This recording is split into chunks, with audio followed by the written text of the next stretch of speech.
अस्सलाम वालेकुम। एक नए व्लॉग में खुश आमदेद। मेरा नाम कामरान यूसुफ है। उम्मीद है आप जहाँ भी होंगे खैरियत से होंगे। भारत में आम इंतखाबात की तारीखों का ऐलान कर दिया गया है और ये इंतखाबात 7 मुख्तलिफ मराहिल में होंगे। और वो क्यों होंगे? क्योंकि भारत एक बहुत बड़ा मुल्क है, 1.5 अरब की आबादी है। और अगर इस वक्त देखें जो एलिजिबल वोटर्स हैं उसकी तादाद अगर आप देखें तो वो कोई 96 करोड़ बनती है, ऑलमोस्ट 1 अरब के करीब। तो यकीनी तौर पर एक दिन या 2 दिनों में तो ये इंतखाबात हो नहीं सकते। और जब अप्रैल और मई में मुख्तलिफ मराइल में वहाँ पर वोटिंग होगी और जो नतज का ऐलान है वो 4 जून को किया जाएगा, ये वहाँ के इलेक्शन कमीशन का कहना है। भारत के हवाले से पाकिस्तान में जो भी आई थिंक राय हो, एक बात वी हैव टू अप्रिशिएट कि जो भारत की जो स्ट्रेंथ है वो उनकी जमहूरियत में ऑब्वियसली बिना है। और उसी की वजह से आई थिंक अगर पाकिस्तान और भारत के सफ़र का अगर हम देखें, आगाज़ तो इकट्ठे हुआ लेकिन भारत में मुसलसल जमहूरियत की वजह से इंतखाबात होते रहे, बावजूद जो भी वहाँ पे क्राइसिस आए। तो उसकी वजह से आज जो भारत का मकाम है वो बिल्कुल मुख्तलिफ है अगर आप उसका पाकिस्तान से मवाजना करें। और बावजूद इसके कि जो अब बीजेपी की हुकूमत है, भारतीय मौजूदा जो वज़ीर आज़म है नरेंद्र मोदी, उनके बारे में ये कहा जाता है कि वो अब एक हैं तो जमहूरी तरीके से मुंतखब होकर के आए, लेकिन वो एक ऑटोक्रेटिक यानी कि एक डिक्टेटर बन गए हैं। इसके ऊपर डिबेट हो सकती है, लेकिन ये भी अपनी जगह पे हकीकत है कि अगर उन्होंने इक़्तिदार में रहना है तो इक़्तिदार में रहने के लिए उनको अगेन ये इंतखाबात जीतने होंगे, यानी कि अवाम की ताकत के ऊपर उनको यकीन करना होगा। और यही आई थिंक भारत की जमहूरियत की सबसे बड़ी स्ट्रेंथ है और ख़ूबसूरती है कि वहाँ पर अगर आपने इक़्तिदार में रहना है या आपसे इक़्तिदार को निकाला जाएगा तो उसकी एक ही सूरत है, वो है अवाम के वोटों के ज़रिए।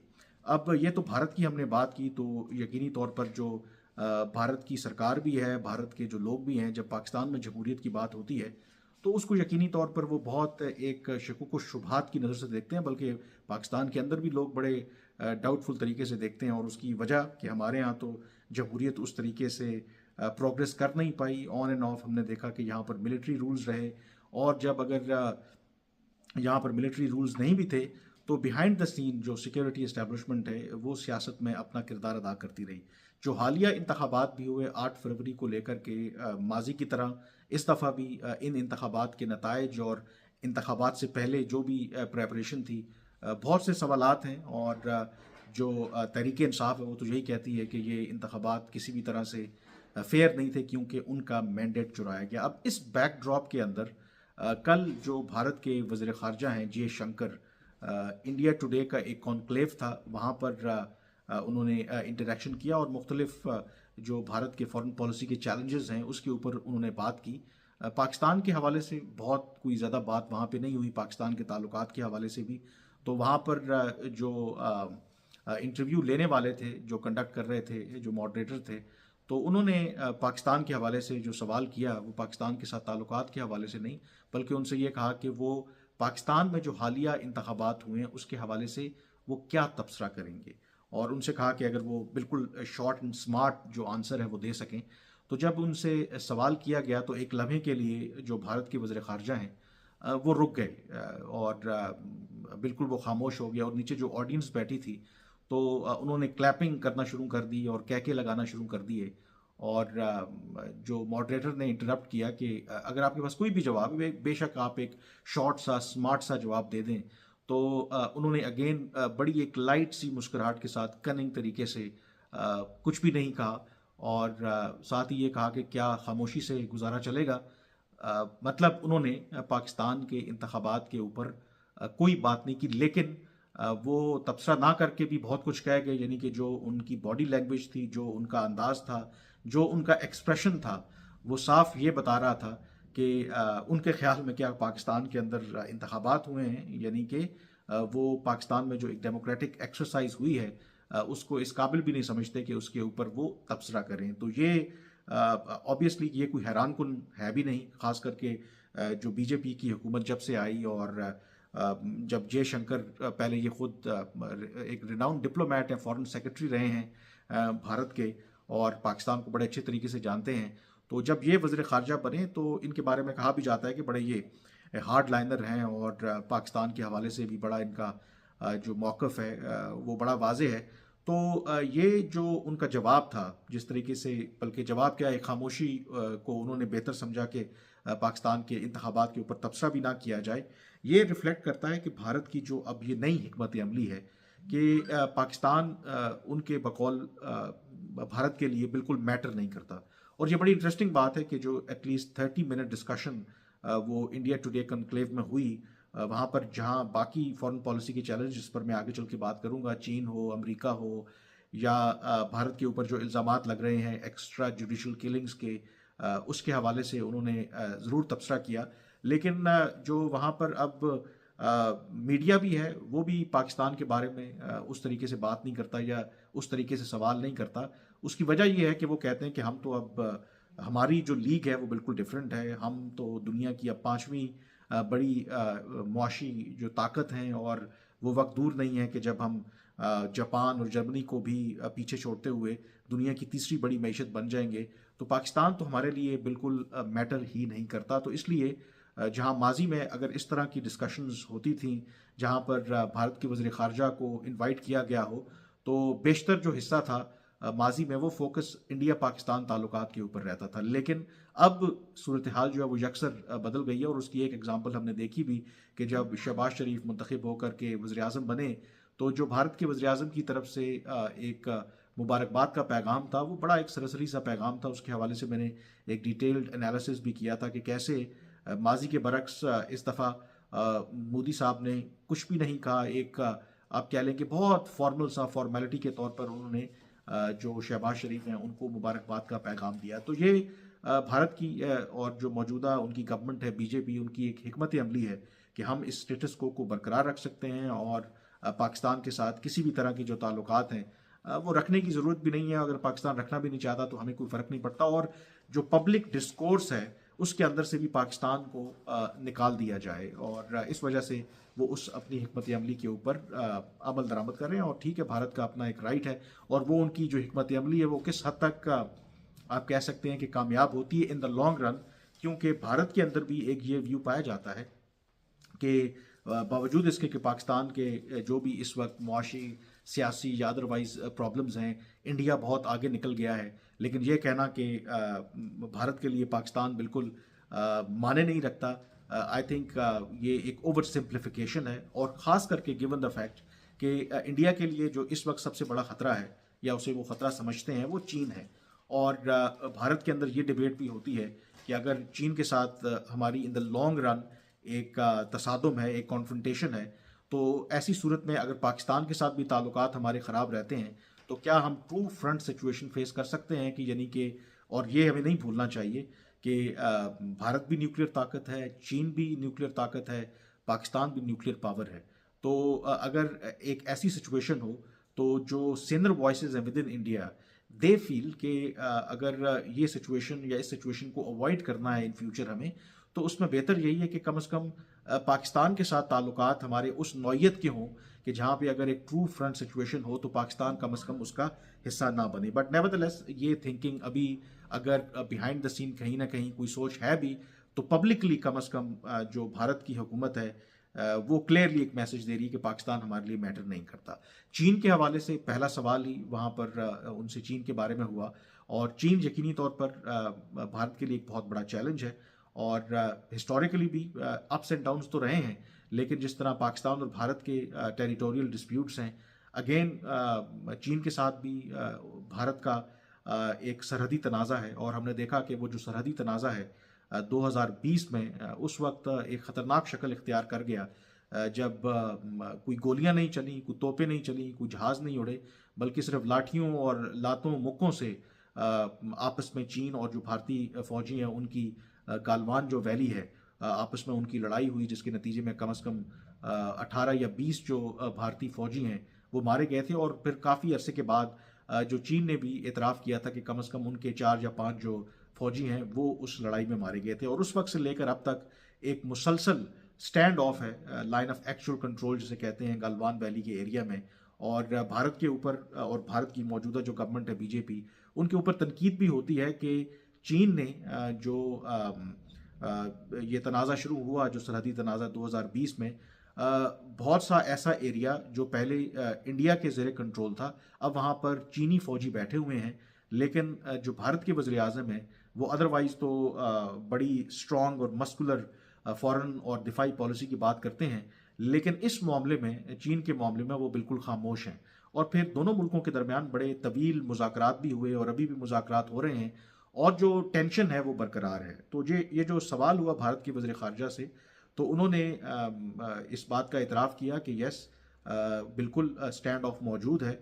और उन्होंने ये कहा कि फ़र्क अब बुनियादी तौर पर आज के भारत में और माजी के भारत में ये है कि ये जो इश्यूज़ थे चीन के साथ माजी में भी चलते आ रहे थे, लेकिन माजी में जो भारत की हुकूमतें हैं वो खुल करके इस इशू के ऊपर बात नहीं करती थी। और यहाँ तक कि उनको, वो कह रहे थे कि हैरानी होती है कि वो इन इश्यूज़ के बावजूद चीन को अपना स्ट्रेटिजिक पार्टनर तब कहते थे। लेकिन जो मौजूदा हुकूमत है, जो भारत के मौजूदा वज़ीर आज़म हैं, जब से वो इक़्तिदार में आए हैं तो कम अज़ कम उन्होंने इस पॉलिसी को तब्दील कर दिया है कि जहाँ पर भारत के जो कंसर्न्स हैं उसका पब्लिकली और फोर्सफुली उसका इजहार भी किया है।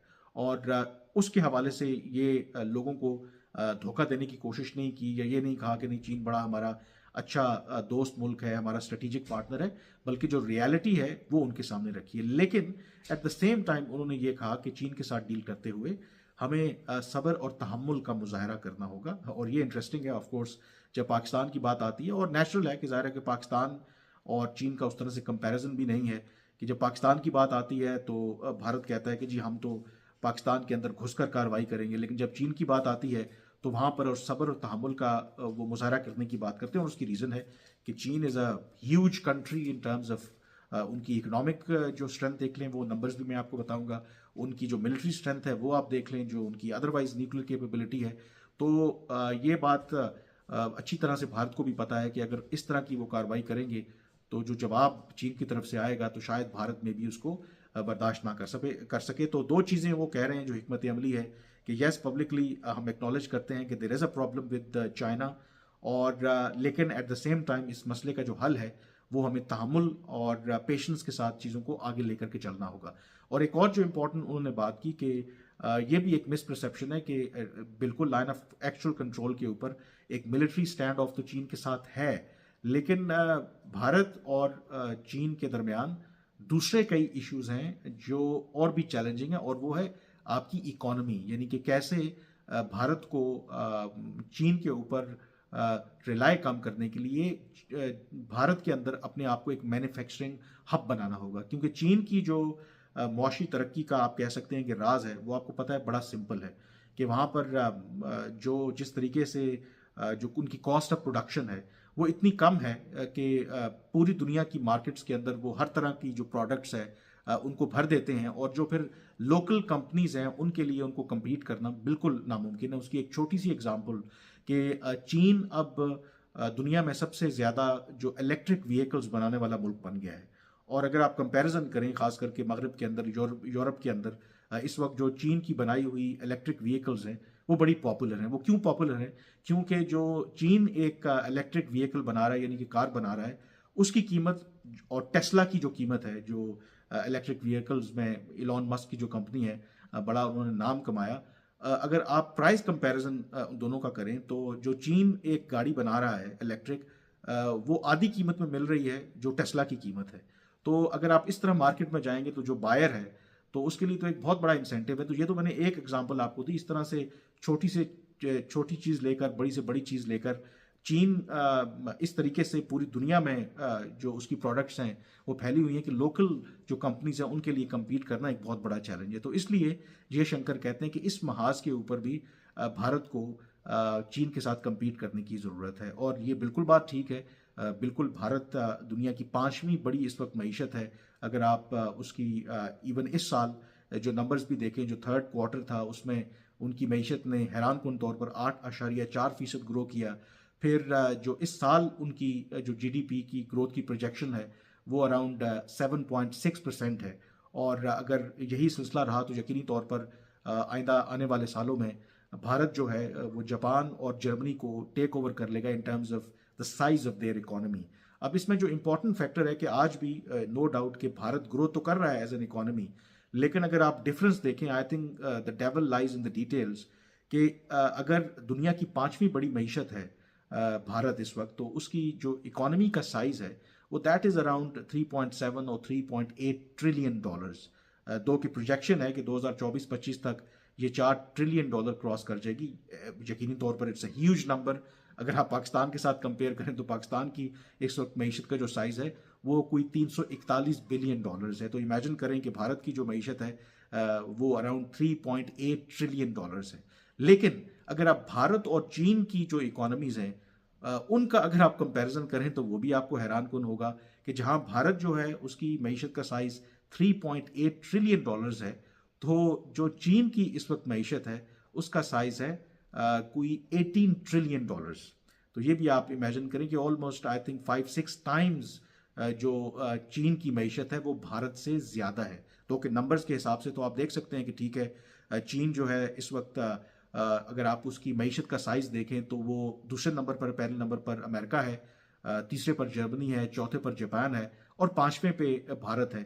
लेकिन अगर भारत और चीन के दरमियान जो डिफरेंस है उनकी मीशत के साइज का, तो वो भी आप इमेजिन कर सकते हैं कि कितना बड़ा है। लेकिन बहुत से माहिरीन का ये ख्याल है कि जो इस वक्त भारत की उठान है या जिस तरीके से उनकी मीशत ग्रो कर रही है, ये बिल्कुल ऐसा ही है कि जब 90s में चीन ने ग्रो करना शुरू किया था या अर्ली 2000 में उन्होंने ग्रो करना शुरू किया था, तो भारत भी सेम उसी एक आप कह सकते हैं कि ट्रैक के ऊपर है।